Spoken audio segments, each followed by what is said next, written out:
Because of the obvious threat to untold numbers of citizens, and because of the crisis which is even now developing, this radio station will remain on the air day and night. Officials and newsmen at first discounted those eyewitness descriptions as being beyond belief. However, the reports persisted. Listen to them. Children of the night. What music they make.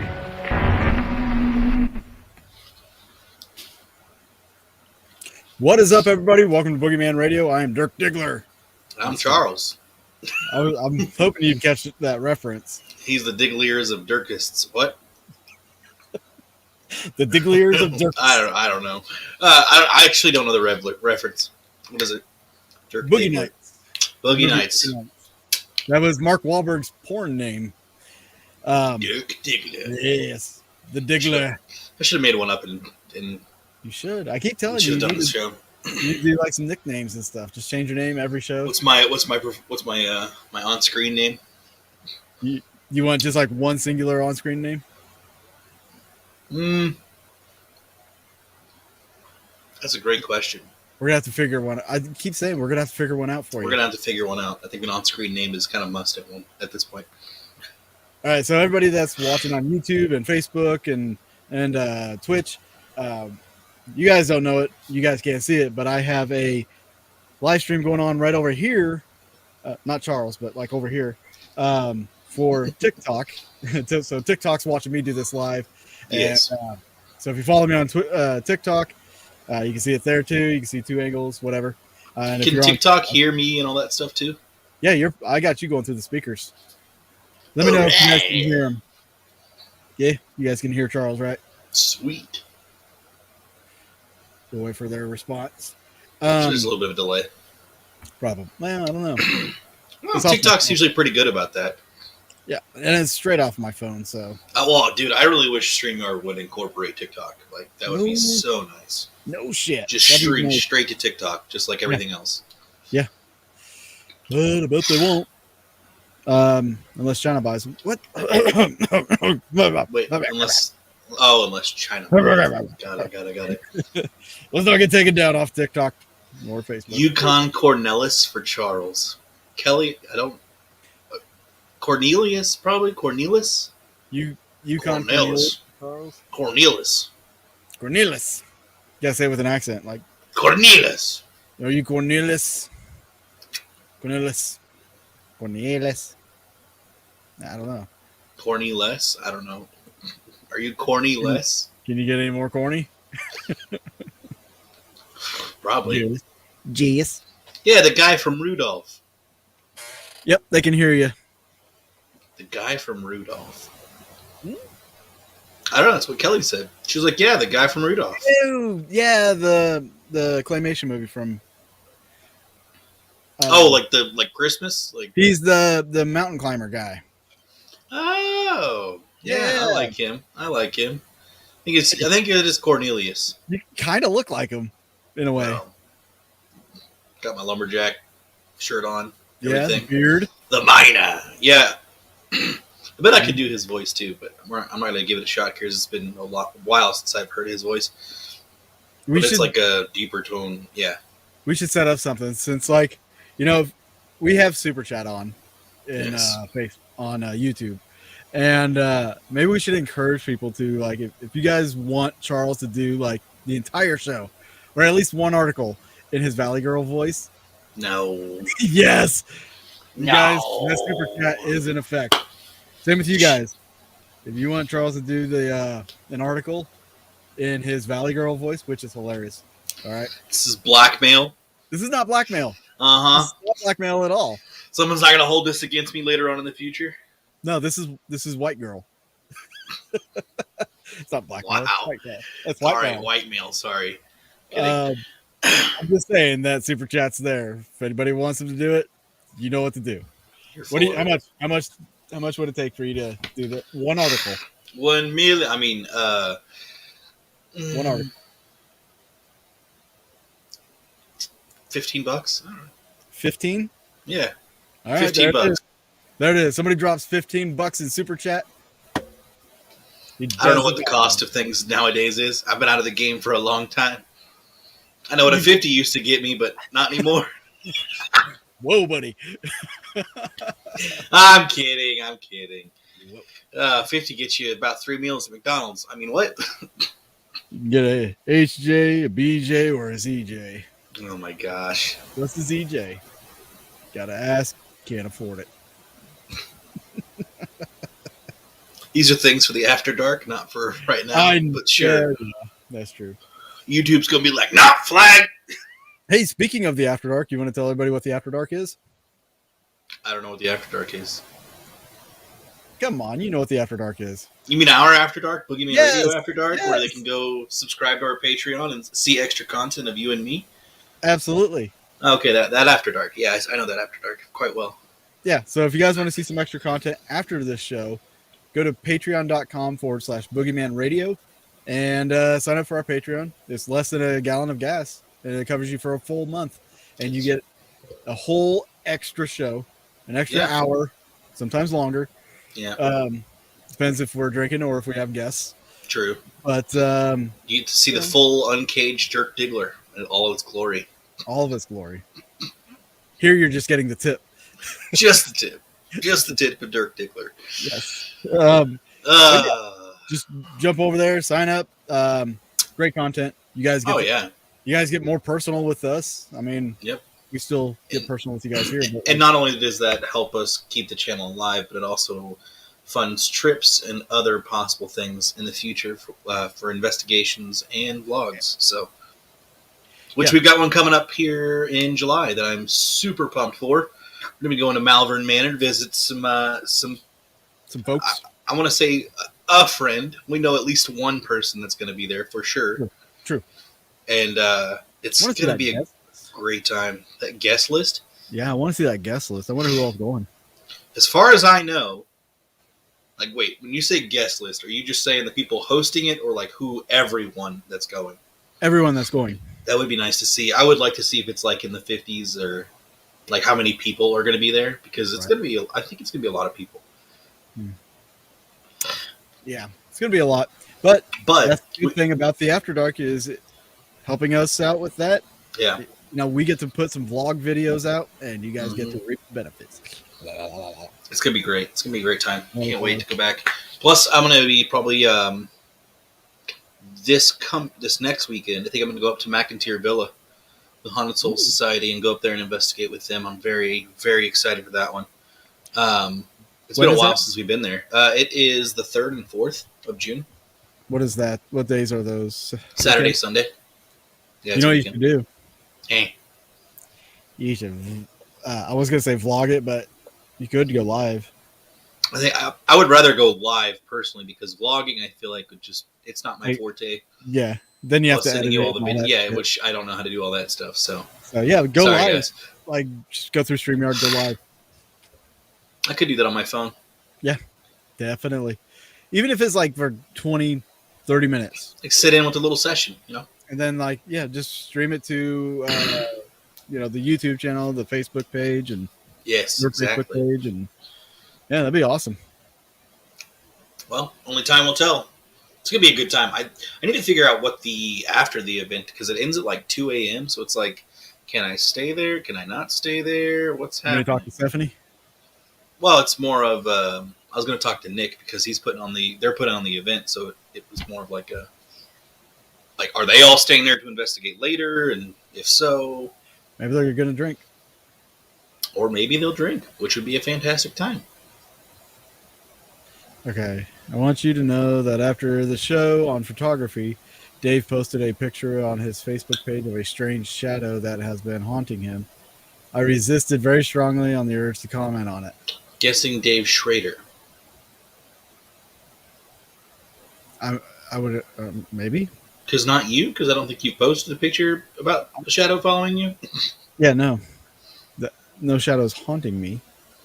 Yeah. I don't have a photo of one. If it was one you made up, but... I don't know. Right. Yeah. All right. No. Who is it, Kelly? Who is it? It was a joke photo. Oh. Oh, okay. The penis. Oh, that Yeah. photo. Skunk's been following me around all day. You Diglin Durker, I swear. Yeah. Speaking of penises, It's going to get us off Diggler, my YouTube. penis. It's going to get us off YouTube. We're saying it too many times. you're saying penis. Penis, Oh my penis, God. vagina. It's not going to get you kicked off. We're not using slang. It's trigger words. So anyway, how was your week? My week was good. It was long though. It was very, very long week. Ooh. I haven't worked that much probably in We're get just your talking mind out of the about gutter, penises. sir. Get your mind out of the gutter. Yeah. So It was hard it was work. a long week. I mean, it wasn't so much that, it was just being at work for that amount of time in 4 days was just like, ooh. Basically, I worked 40 hours within just the 4 straight days, which actually I would say it was more than 40 hours because it was just Well, you guys had an event, didn't you? nonstop chaos. Yeah, well, that was the week before, but this past week, it was basically getting the pool ready, opening up the pool, getting our new snack food truck, which they're calling the Shark Shack, up at the pool, and just a bunch of holiday themed stuff for this weekend because of Memorial Day. Oh yeah. Which, speaking of, I hope everybody had a great Memorial Day, and I hope everybody was safe and with their travels, partying, what have you. Yeah. So it was a good holiday for sure. I wanted nothing more than just to come home and just crash. I feel you, man. That's all I did. All I did was work. Been working Yeah. overtime every day, and then so funny story. Okay. I've been getting back into Call of Duty DMZ, and so I squatted up with. This is gonna sound bad. I squatted up with 2 other guys, but one of them. I thought Dirk Diggler works alone. Sorry, I just couldn't help it. So one of them sounded like and acted just like my boss. Oh, that's Right? obnoxious. I was like, well, my boss and I, we get along. He's got my. Oh, that's good.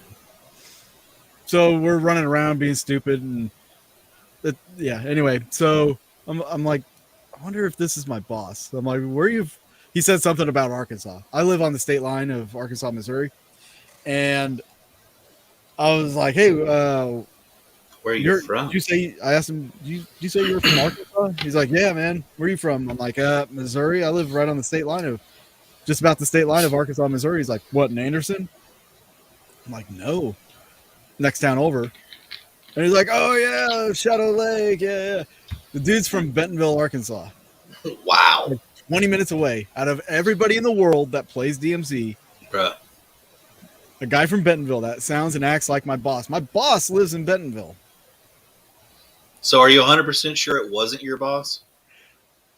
I'm 98% sure it wasn't my boss because this dude did like 3 edibles and fucking he got faded during the game.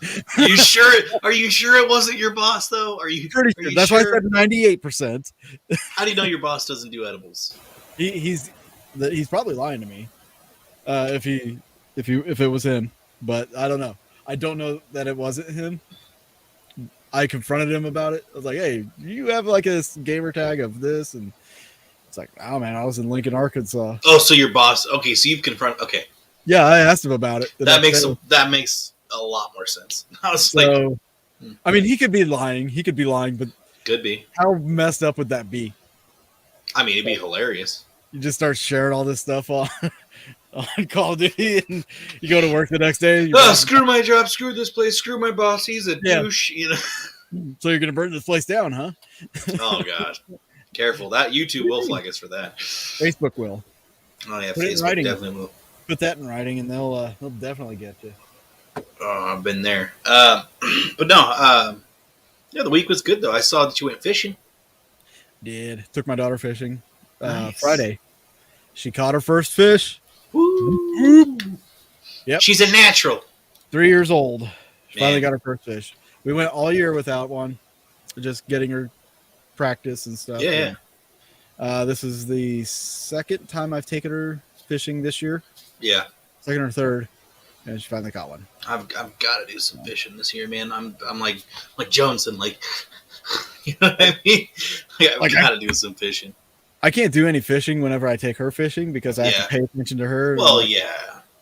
But like the next day after work, I went to the river for about an hour, caught smallmouth, and nice.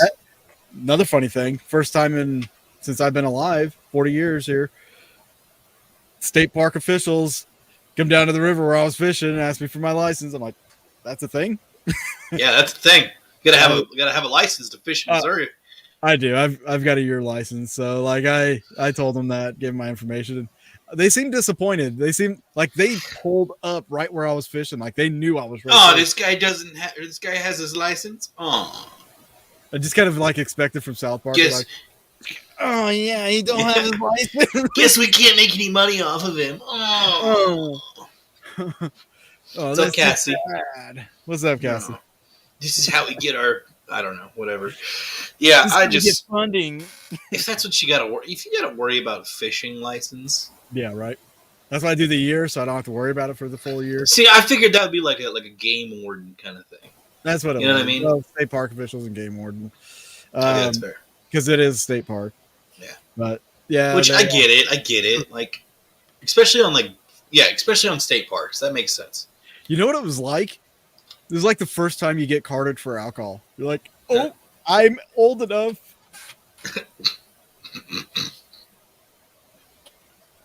Like when you're already old enough. Yeah. You get carded that first time. That's what it was like. You ruined their day by having your ID. You know that, right? I did. I know. Yeah. They tried to have small talk with me afterwards. I'm like, yeah. No. Go away. Bye. I'm trying to fish here. Leave me alone. Right? You're scaring the fish away, guys. Yeah, exactly. Leave me alone. Start casting at them. Fast. Start to catch some bacon. What? Yeah. It'll be excellent bait for fish. He's like hook his badge off him. Yeah. Lori, what's up? Look, man, I got a spinner. Oh my gosh. Yeah. Gotta catch it faster. Yeah. If you want to catch it, you gotta be faster. Hold their badge. Or you just cast at him, he catches it like he's a Terminator. Oh gosh. That'd be scary. Like, just cut my line and run. What's the charge? Assaulting whatever, a game warden or something. Yeah. I don't know. Something stupid. State official. Yeah. Anyways, I mean, dude, I gotta say though that we've been pretty blessed with some amazing weather. Yeah. Like, this last week has just been like it's actually a real spring. Like it's not just cold and then straight into hot. Like there's just actual nice, amazing weather in between. Yeah. So like low 80s and hallelujah. Beautiful. Oh yeah, absolutely. And hopefully we keep that going throughout the rest of summer where it's not too stupid hot, but yeah, we'll see. But you know what is really hot? Egypt Egypt's really hot. Damn equators. Yeah. Yeah. It's really hot. Darn desert. I guess that kind of is a good segment for this little piece that I found. Has to do with the equator. Boom. Look at that. So on sciencealert.com, there's an article talking about the secret of the pyramid's perfect alignment and how they did this. Mm. It's a theory. I'm guessing it's perfect alignment, like with the stars. Is what you're talking about? The equator. Oh. Well, now I'm intrigued. See, this is what's fascinating is like for the longest time we've always heard like the pyramids are aligned with Orion's belt, right? You know, and which makes sense, and it does look like it. But there's a new theory. I guess not really new, but there's a theory out there, and they've even like talked about it in depth of how it would be done and all this. So one of the most confounding issues is how the structures became so perfectly aligned. So although it's slightly lopsided, overall the square sides of the Great Pyramid of Giza, also known as the Great Pyramid of Khufu, they're pretty damn straight and aligned almost perfectly along the cardinal points, north, south, east, and west. Well, energy lines. Yeah. The builders of the Great Pyramid of Khufu aligned the Great Monument to the cardinal points with an accuracy of better than 4 minutes of arc, or 1/15 of 1 degree. So this is from archaeologist and engineer Glenn Dash, Yeah. who explained in a study that was published in 2017. In fact, all three of the largest Egyptian pyramids, two at Giza and one at Dashur, they're aligned in a way that you wouldn't expect to see from an era without drones and blueprints and computers. Right, just perfect accuracy. Yeah. He Like says, how? well, he says all three pyramids exhibit the same manner of error. They are rotated slightly counterclockwise from the cardinal points, just slightly.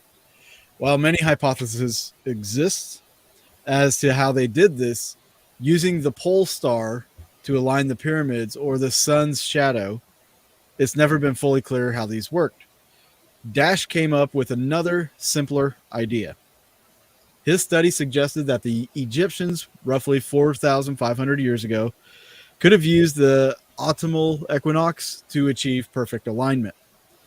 The equinox is regarded as the moment twice a year when the plane of Earth's equator passes through the center of the sun's disk, and the length of day and night are pretty much equal, right? Yeah. So previous measurements had been overlooked as a possible alignment method, as it was assumed it wouldn't provide enough accuracy. Yeah. But Dash's work showed that there is a way this could have worked, using a rod known as a Mammon. Okay, we'll go with that. To figure this out, Dash actually did his own experiment, starting on the first day of the fall equinox in 2016 to okay. So, it's 22nd of September in 2016. And he used this Gnomon to cast a shadow. He tracked the points of the shadow at regular intervals, moving from a smooth curve or forming a smooth curve of points. And I'm going to share this with you guys. You guys can't see this. So if you're watching on TikTok, you'll be watching on YouTube. Let me share this spot with you. Share screen. You guys can see what I'm talking about here. So he tracked the point of the shadow at regular intervals, forming a smooth curve of points. And at the end of the day, with the top piece of string wrapped around the pole, he intercepted two of the points of the curve and created an almost perfect line running east to west. So basically, he would mark the shadow that was being cast, and it had a slight curve to it at different intervals. And then he just tied a string and made the straight line. Kind of like a sundial a little bit. Kind of. This is also known as the Indian circle method, and you can see it right here. So, pretty interesting. Real quick, I actually don't believe in modern, well-known archaeology as far as how old the pyramids are. I think they're actually older than what they say, and the Sphinx as well, which we'll get into, obviously. Yeah. So I just want to throw that out there real quick, where I'm coming from. So if they are older and they were built by a more advanced civilization who has better technology, and obviously we just can't see it. Right. But, it kind of begs the question, right? How, when you go to visit the Pyramid of Giza and other pyramids, the Sphinx or whatever, right, the same stones that are built to use the temples, the actual pyramids themselves, they're part of the Sphinx. Those kinds of stones are also the kinds of stones that you walk on while you're there at the place.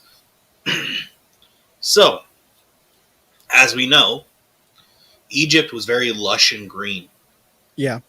For many years. But then something changed, right? Great Flood. I personally believe it was the axis shifting, the North and South Pole, the axis shifting. I think that changed the whole. Yeah, I think the whole pole shifting changed the dynamic of Earth. And then, I mean, think about it. Like, it's perfectly on the equator, so when you flip it around to a different direction, it's not going to be as hot as what it is now. So, with that being said, what I'm getting at is how much is under everyone's feet that they're just walking on. Because all of our history, all of our ancient history, is underneath us. It's below us. Yeah. And we'll like you said, we'll get into that here in a little bit. Because there's some interesting conversation that's going to be had about that. Yeah. I'm excited to dive into it. I just wanted to give them a little taste of where my brain's going right now. Right.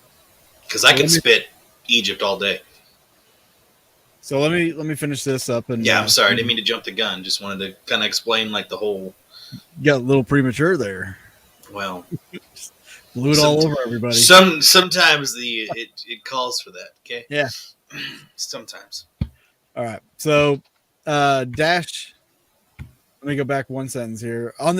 He wrote that on the equinox, the surveyor will find that the tip of the shadow runs in a straight line and nearly perfect east to west. He also showed that the degree of error is slightly counterclockwise, which is similar to the slight error found at the alignment of the Khufu and Khafre pyramids at Giza and the Red Pyramid at Dashur. The experiment was conducted in Connecticut, but Dash said the same thing should work in Egypt. In fact, all ancient Egyptians would have needed to align the pyramids. Dash explained to Life Science that it was a clear sunny day. I guess they could track that back. I don't know. He added that the Egyptians would have been able to work out the fall equinox by counting 91 days forwards from the summer solstice. But you know what's really fascinating to me about this is they're talking about a civilization that was 5,000 years ago. Yes. Like this is 2500 BC. Yeah. And they knew what the solstices were. The equinox. They knew they had this understanding of time, such an understanding of time that it, like half of us now, if we didn't have our clocks and computers and stuff, our cell phones, we wouldn't know. Yeah. We wouldn't know a lot of that information at all. No. In fact, Egyptians would have needed. He added that although in his paper shows that this technique could have been used to align the pyramids, we still don't have any solid evidence that it was actually the case. So he's willing to say that. Yeah, at least. Well, then that's. I mean, which is awesome. Yeah, that is awesome. Obviously, it leaves up speculation for them, but it leaves up speculation for everything else. It's like, how do we officially know? Because there is no definitive documentation. That's exactly what he says. He says the Egyptians unfortunately left us no clues or few clues. Literally. No engineering documents, no architectural plans have been found that give technical explanation. Dude, I was watching a video. Yeah, I was watching a video today earlier of these guys. And you could tell it was like an early, like 90s, mid 90s video. Right. Of these guys supposedly cutting a stone, like the sandstone that was used, or whatever, not sandstone, limestone, the same stone from the pyramids. And they did an experiment. It's like, hey, so we're going to figure out how to cut all this stone. Well, what they did was they took a copper blade that was serrated. Mm-hmm. Now, it was a blade that had two people. There was one person on one end, one person on the other end, kind of like a tree saw blade. Yeah. And the blade was serrated. Well, that's not enough, especially for the dang limestone. So they added sand in the groove of where it was, right? Yeah. Then they eventually added water, which water and sand together actually sped up the process. But with the days that they took doing this, the only progress they made was about that deep into the stone. Yeah. I'm sorry. First off, show me where that tool exists in any of the tools that they have dug up through the years. No, and that's right, because the Egyptians at that point, that was the Bronze Age, I believe. Yeah. Well, and here's the thing: they were using bronze, they were using copper. No, not the Bronze Age. It was before the Bronze Age. Yes. This was when copper was actually as valuable as gold at some points. Yes, absolutely. King Solomon owned a crap ton of copper mines. Well, it's also conductive. Yeah. Electric current flows through, which there'll be something that we'll talk about, I'm sure, that has to deal with electricity here before too long about Egypt. But I wanted to get into this real quick because out of all, and I mean all, of the farming tools or workman tools that they found or dug up from ancient Egyptians, no tool has ever been successfully used to cut any blocks the same size. Yeah, and here's something Ever. also to consider: the carving on the Sphinx and the obelisks that are in Egypt. Those obelisks, those are like what is that place in South America where the blocks are like straight cuts, so defined, like you couldn't even put a piece of paper. Yeah, it looks well. Okay, exactly what you're alluding to is the precision of the cut is so fine and so well done. Yeah, to this day we can't duplicate it. Well, I mean, we cannot. Well, we can use laser technology to do that. We can use laser cutting to do that, but we can't do that with our conventional tools, tools they were using. What I'm saying is that was done like almost 5,000 years ago. Yeah. And they're still so pristine. Yeah. How I want to know personally, how do they get the statues so ridiculously smooth looking? Sandpaper. But I'm just saying, it blows my mind how smooth the statues are, how precise, how not geometric. Yes. How geometric, and I'm probably messing up the term, but the accuracy of those statues, it's not even off by a degree. It's like the left side of the face and the right side of the face, they just match up perfectly. Yeah. And then you go look at, like I said, what we were talking about a little bit ago about the stones that people are literally walking on, in this area next to the Sphinx, next to the pyramids. When you look at them and how close they are, and also some of the stone structures close by, and from a distance you could tell that there is eventually a little cut. But when you get right up to it, it looks like it's almost fused together in some spots. It's wild how they did all this. Giant. Maybe there's a huge 3D printer. Maybe. It's called an alien ship. But but even then, I shouldn't allude to aliens, because what if, just throwing it out there, and this is, it's kind of the name of the game right now. What if they did come in contact with some different kinds of technology and they just never put it down in hieroglyphics? They never worried about it, or they just took over the buildings that were already there. And that's what I think happened, because the Earth is billions of years old. Yeah. Why wouldn't there be? Okay, so it would take 100,000 years for everything that we've built to completely disappear. Yes. The Earth is 1 billion or so years old, or billions of years. I don't know what the number is, but it's old. It's old. Old enough to have had multiple civilizations to have come and gone, and we've lost everything about that. Yes, absolutely. Absolutely. Who knows? Maybe the pyramids, like you were alluding to, were from a earlier civilization. The Egyptians found this and made it their own. I mean, why else wouldn't there be any hieroglyphics inside the Great Pyramid of Giza? Well, a lot of these. Here's a fun fact: no pharaoh was ever buried in a pyramid. Interesting. They're buried in tombs, not in the pyramids. In the Valley of Kings. Yeah. Yeah. So why aren't the pharaohs that are deemed the highest of high not in their tombs? That there are tombs dedicated in these places, or not tombs, but there's rooms. Yeah. With treasures that are dedicated to specific people. Yep. They're not with those people. So it's to add to that thought, if you're going to build something as great as the pyramids, you would. Yeah. I think it would be understandable if it was for a great pharaoh or a god or something, but they're not. Yeah. That's not why they were built. There's nothing alluding to any of that regarding the pyramids. We have no definitive record of why they were built, who actually built them, and how it was built. Yeah. That's just the straight, simple fact. And anybody that says that they know 100%, like, who, how, and when, no.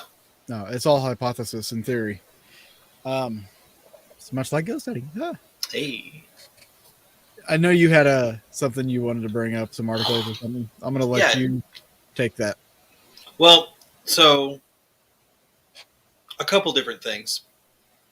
Like I was going to get into the first pharaoh of ancient Egypt, but I kind of want to keep going with this the pyramid thing.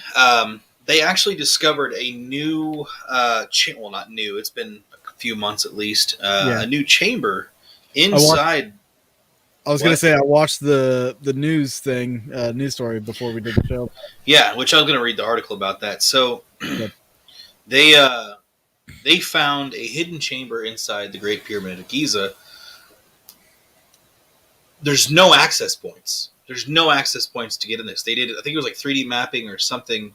They're doing this laser scan where they don't have to move any rocks. They don't have to drill. They don't have to do anything. They just found a giant space. And it's the same thing where they found the room underneath the Sphinx. Like they found chambers underneath the Sphinx as well, which we'll talk about that. But yes, so they found this hidden room, which to me makes a lot of sense because I feel like the Egyptians were very, like if you look at the way, well, I shouldn't say the Egyptians, but if you look at the way that the pyramids are built, where it's just like you'll have these random little, what they call is like air shafts. It was to get air through the pyramid or whatever. So they think. Yeah, so they say, right. So why wouldn't there be hidden rooms, especially if these air shafts go into different rooms that you can't even get to? Right. Like there's physically no way that people know of to remove certain blocks to get into these rooms. They're just completely sealed off. And so the hypothesis and theory was that the ancient Egyptians, when building the pyramids, sealed off a bunch of the treasures and high valuable things in these rooms and then just sealed it off to never be opened ever again because the afterlife is very sacred for ancient Egypt. Yeah. They believe that it was a whole new life for you to start. So they wanted to make sure you had everything there that you would need or want. Yeah. And make sure the gods would recognize you and all that kind of stuff. But it's so interesting. But I definitely want to read from the article real quick and give you guys some of the stuff they gave us. So Egyptian antiquity authorities on Thursday made public the discovery of a hidden chamber inside the pyramid, formerly known as the Pyramid of Cheops or Pyramid of Giza or the Pyramid of Khufu. The discovery, which was credited to the scientists from the Scan Pyramid Project, has announced by archaeologist Zahi Hawass and Minister of Tourism Ahmed Issa. Scan Pyramids, initiated in 2015, is an international project that uses various high-tech instruments employing non-invasive infrared thermography. Almost really butchered that. Ultrasound, 3D simulations, and cosmic ray radiography. That's not what I was going to say. Radiography to study the structure. Scientists say they used that technology to discover a sealed-off corridor above the main entrance to the pyramid. The corridor, which is not accessible from outside the structure, is 9 meters (29.5 feet) long and 2 meters (6.5 feet) wide. After the discovery was made, scientists fed a small diameter Japanese endoscope through a crack between stones to obtain images of the space from the inside. Archaeologists want to know what else may be inside the structure, of course. Mostafa Waziri, head of Egypt's Supreme Council of Antiquities, suggested the corridor may have been designed to redistribute weight above the main entrance or around another as yet undiscovered chamber. Christoph Gross of Technical University of Munich, a leading member of the Scan Pyramid Project, said he hopes to uncover still more hidden secrets. Speaking of the newly discovered corridor, he said, there are 2 large limestones at the end of the chamber, and now the question is, what's behind those stones and below the chamber? So located just outside of Cairo, the Pyramid of Khufu, Dung Dynasty, blah, blah, blah, 3 structures made of the pyramid complex. The structure is the only of the 7 wonders of the world to have survived this day. That's a whole other thing that I could go off on. Like, it'd be amazing if those things still... I'm making a note of something I want to bring up later. Yeah, it's fine. I think there's so much history lost with losing all those 7 wonders, or not all, but most of them. Are you done with that article? Like, done reading it? Okay. Yeah. Let me bring this point up, too, because of something you said in that article, and it was something I heard on the video, too, and this got me thinking, like, so in the structure, or in this corridor, which I think they said was 31 feet, or 31 meters, or something like that? Yeah. 31 feet. The weight distribution thought. So with that, if they're already engineering weight distribution in a pyramid, right, that means they've built a pyramid before and failed. They had to learn somehow. Where are those ruins? Well, there are not countless, but there are other pyramids around Egypt, not just the Great Pyramids of Giza, that for sure they're small, much smaller pyramids, much smaller. And they look very different too. But there are other pyramids around there, but they may not be, Egyptian as well. But I think they are, because they're built a little different in a much smaller scale, of course. Yeah. Because, those blocks are massive, dude. Massive. There is no theory that I've heard out there today that makes me believe that they drug those stones 500 miles away, or even floated the stones down the river. No boat in Egyptian time could support the weight of those stones. Because think about this. Let's just go with the Sphinx, for instance. The Sphinx was made out of one giant stone. This wasn't pieces of stone, whatever. But it was updated throughout the years. So I'm not trying to jump on a tangent here, but its face is not the original face. It was changed, and the body was updated. But actually, I think much like how it was back in the day when they first discovered the Sphinx, it was just a head sticking out of the sand. Well, once they finally dug up underneath it, I think it'd be really cool if they could dig around the area, like where those blocks that people walk on out there, where they just start digging. Start freaking digging. How cool would that be if this is nothing but just like a major complex? How insane would that be? Well, the thing I was alluding to was, there's... Okay, so the reason I wanted to bring up the thought about, there's not any, ruined pyramids of that size or anything like that. There's one, but they've already discovered it, and but it wasn't like a precursor to the Giza pyramids, right? But if you think about some of the discoveries that have been on Mars, some of the things that people have cited, Antarctica, yep. There's a possible structure on what is it? The Grand Canyon. It looks like. Yes. Dude, I love this theory of the Grand Canyon, and I don't know if you've heard it, but there's more to the theory that's pretty outstanding. It was dug up. So what I'm saying is, there's no known ruins that are older than Giza that show a practice run of building pyramids. Right. Yeah. Absolutely. So how do they just know? They knew this formula. They knew what they needed to do. Why isn't there more of it? If we're seeing it's underground and we haven't discovered them yet. Well, if we're seeing it on other planets, or in other locations that we don't have access to, like Antarctica, that tells me older civilization. Or absolutely. These civilizations came from another planet. Well, here's another fun fact that people don't really realize about the pyramid. Pyramid's not 4-sided. It's 8-sided. Yeah. It is an 8-sided shape. Each side has a slight dent basically in the center going up to the tip from the middle. And if you really look at it from above, you'll see that it's 1, 2, 3, 4, 5, 6, 7, 8. 8 sides to that pyramid. That is some insane, like, architecture built. Like, that's crazy. How'd they know how to do that? That's amazing knowledge. And Yeah. if that's knowledge that's passed down over time, Yeah. where's that written? Where's that chiseled Right. into? Where's It's probably the whole, like, much like our secret space programs where it's classified, you know. There probably was classified technology back then that only the pharaohs or certain builders would know about. And I wouldn't be surprised if there was the sense of,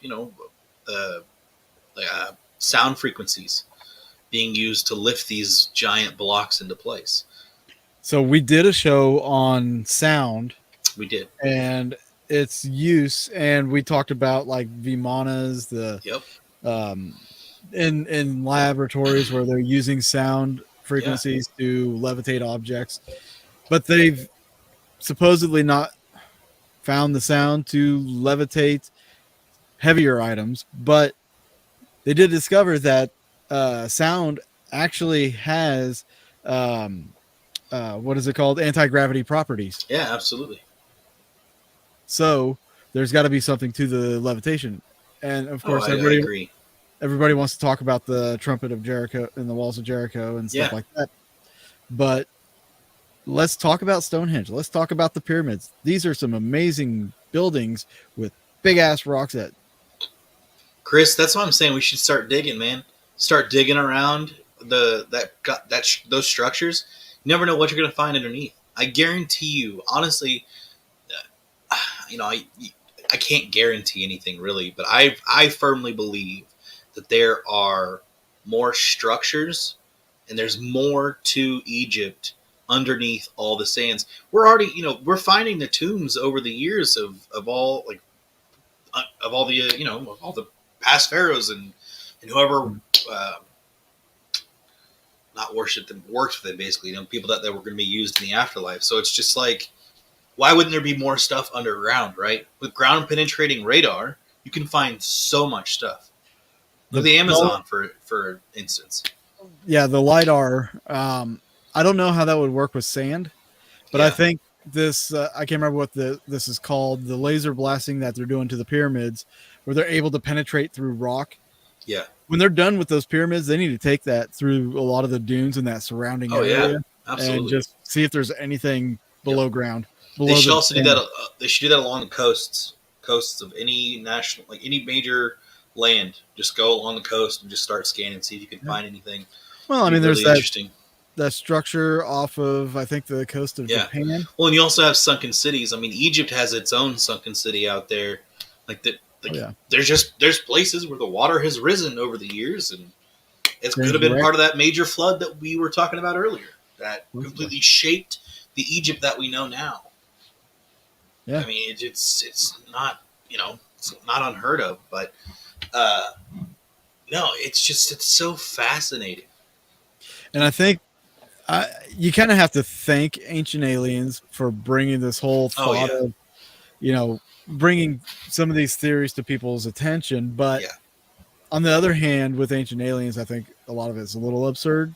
Oh yeah, but it does help steer the course. Like we were saying, we don't necessarily think that it was aliens that built it, but we think it's like an older civilization. But you get those older civilizations.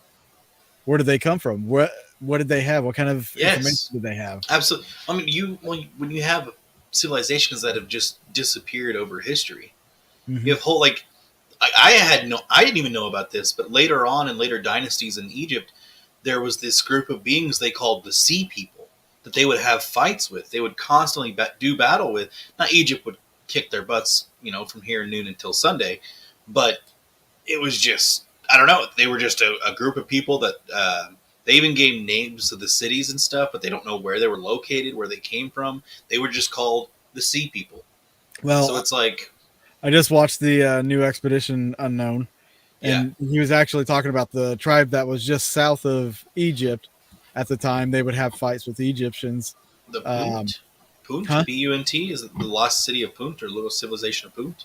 No, the Okay. Kush. Oh, the Kush? Okay. Well, Yeah. they were saying that this is the people that come from the north. That Well, it come from could be up people north. from Europe coming down.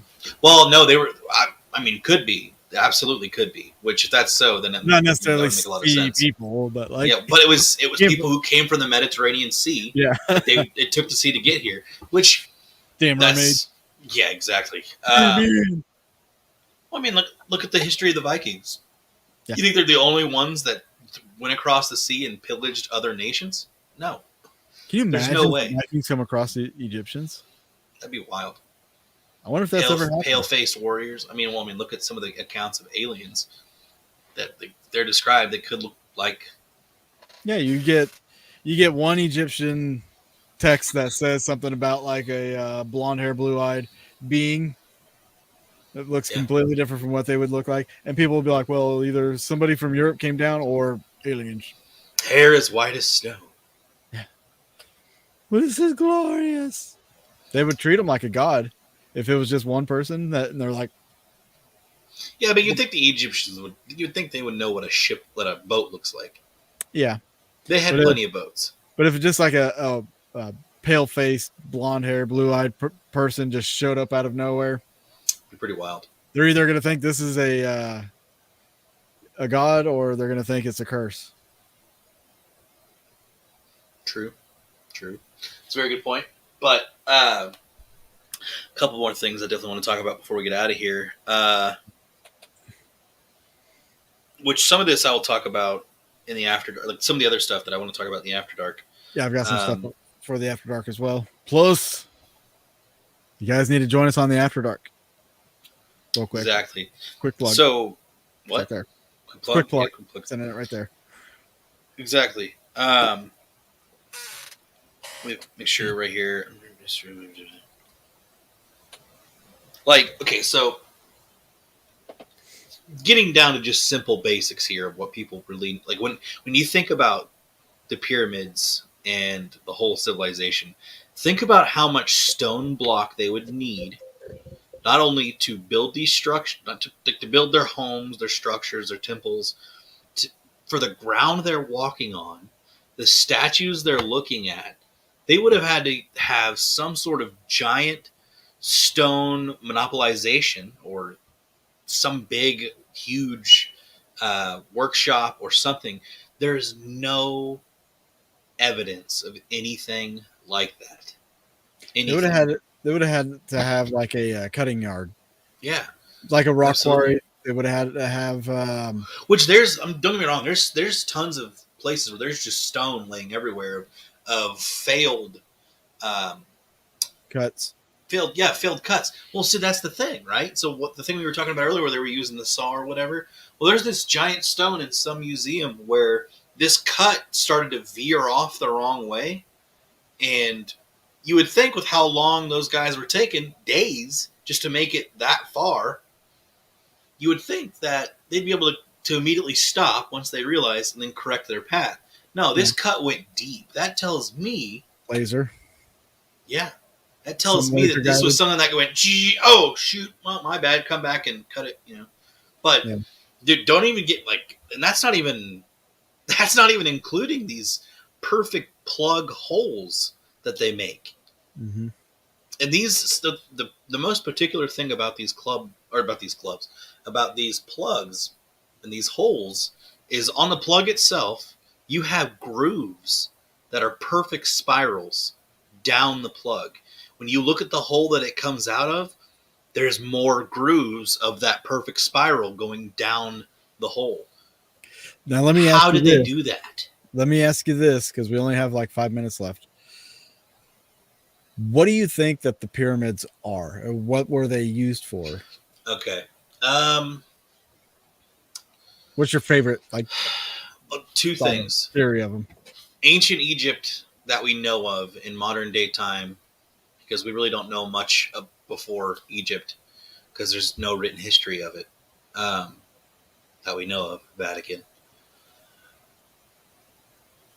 I think that the early Egyptians, may have seen either gods come from or interact with these pyramids, right?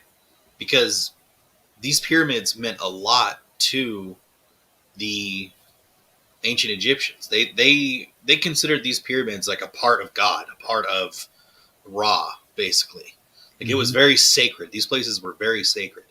So the religions do that too, Yeah, with, if Mount they're Sinai. if they're putting items in these pyramids to be used in the afterlife, then they have to think that something with this pyramid deals with the afterlife.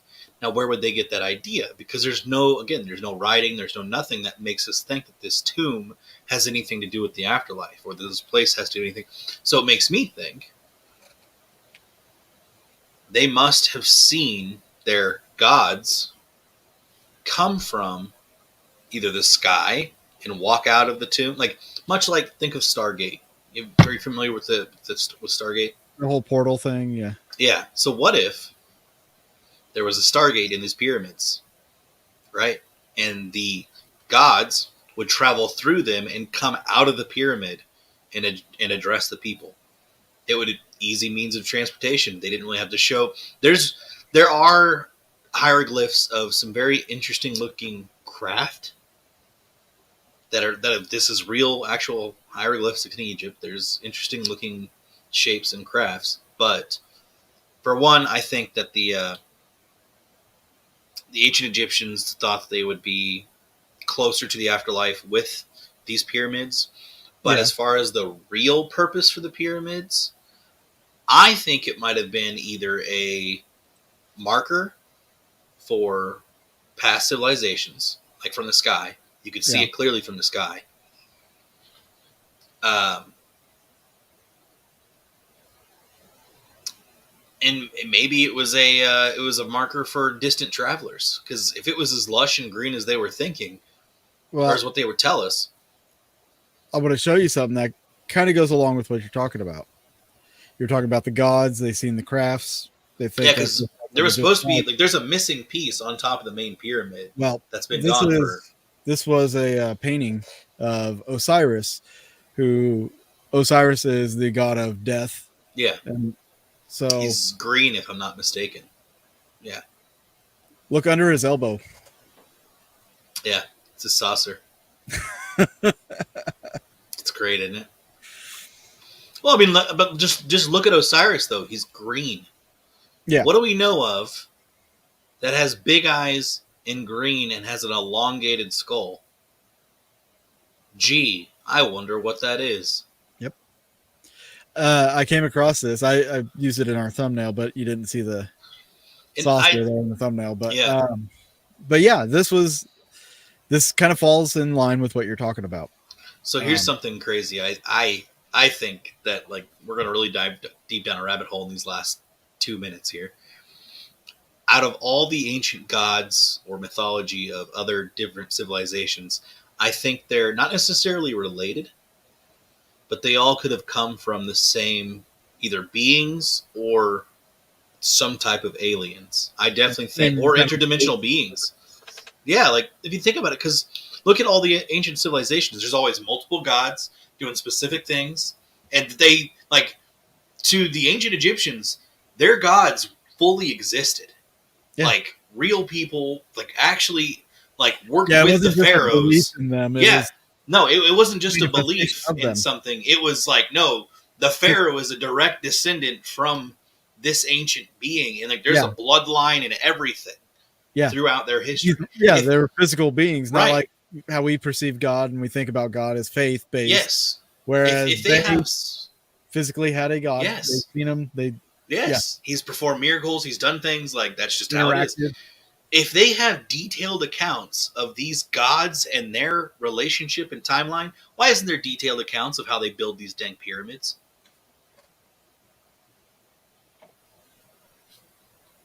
Why is there no detailed accounts of how they build these structures? Probably because it wasn't theirs to begin with. Sounds like they just attacked it. Did we just blow your mind? Get you thinking a little bit? That's why I like the shows of Ancient Aliens, because it just gets you thinking. It's not that it's 100% true or 100% wrong. It's the what if. Yeah. It's the The what what ifs. if. And then you have to take some of the stuff that's being discovered, stuff that is being scientifically vouched for, and then you take Yes. that, not just with the pyramids, but in science in general. Like there was, I'll have to find the video again. There was a guy who built a small pyramid, but it generated power. I was about to say, I think it could also be a natural conductor too. Yeah, it generated power, but it also levitated. Yeah. I'll have to find the video. In which we know EMF can actually levitate objects as well. So if it's generating itself EMF, enough power to levitate itself, I mean, it could be creating antimatter. You know, the whole production system, there's that water that runs under there. They say that it's built like a nuclear reactor. Antimatter or anti-gravity? Antimatter. Gotcha. Because they say it's with the river that runs underneath the pyramids, the different shafts. They say that certain gases will rise, certain gases will fall, and those shafts allow those gases to do so in a certain formula or whatever and generate power. And if they're generating antimatter, they're also generating anti-gravity. Yeah. So some people do believe these are either like a kind of like a nuclear reactor, or these are actually just ships. Well, you got the famous light bulb. Yeah. Which we'll talk about in the After Dark. Where would they get the power? Guys, join us on patreon.com/Boogeyman Radio. Sign up for our Patreon. It's only $2.49 a month. That's less than a gallon of gas, guys. We haven't had it that good in over 2 years. And right now, it's almost the cost of a soda. A 20-ounce soda. It's ridiculous. $2 and some change. So why get soda when you can have both of us? Exactly. Tall drinks of water. If we're too cheap. Nah. So, yeah, patreon.com/Boogeyman Radio. Catch the After Dark. It's going to start at 9:15. Yup. Guys, we appreciate you being on the show. We got a lot more for you on the After Dark, Kelly. Lots to think about tonight.